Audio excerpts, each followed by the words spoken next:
அஸ்ஸலாமு அலைக்கும். Welcome to Ramziya's gallery. இன்றைக்கி நம்ம என்ன பார்க்க போகிறோம்னா எறா கிரேவி. வாங்க எப்படி செய்கிறதுன்னு பார்க்கலாம். முதல்ல நான் எறாவை நல்லா வாஷ் பண்ணி எடுத்து வச்சுருக்கேன். 4 பல்லாரி வெங்காயம் கட் பண்ணி வச்சுருக்கேன். 2 தக்காளி.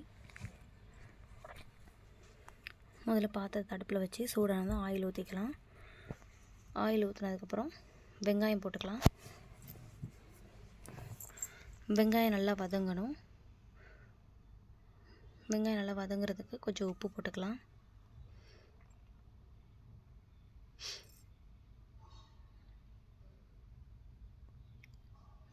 வெங்காயம் நல்லா வதங்கினோடனே இஞ்சி பூண்டு பேஸ்ட் போட்டுக்கலாம்.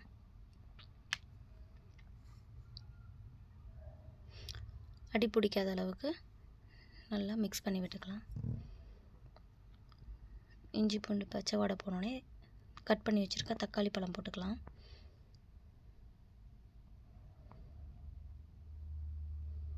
தக்காளி நல்லா வதங்கினதும் நம்ம வாஷ் பண்ணி எடுத்து வச்சுருக்க எறாவை போட்டுக்கலாம்.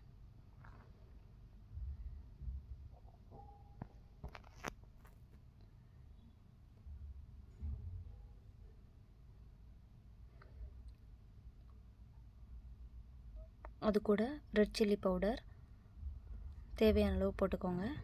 காரத்துக்கு ஏற்ற மாதிரி நல்லா மிக்ஸ் பண்ணி விட்டுக்கலாம். அப்புறம் மஞ்சள் பொடி போட்டுக்கலாம். 1/4 டீஸ்பூன் மஞ்சள் பொடி போட்டுக்கோங்க.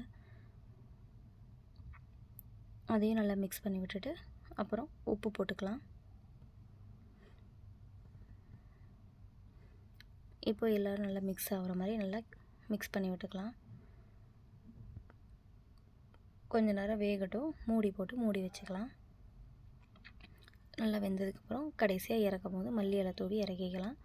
இந்த வீடியோ உங்களுக்கு பிடிச்சிருந்துச்சின்னா லைக் பண்ணுங்கள், கமெண்ட் பண்ணுங்கள். தேங்க்ஸ் ஃபார் வாட்சிங். அஸ்ஸலாமு அலைக்கும்.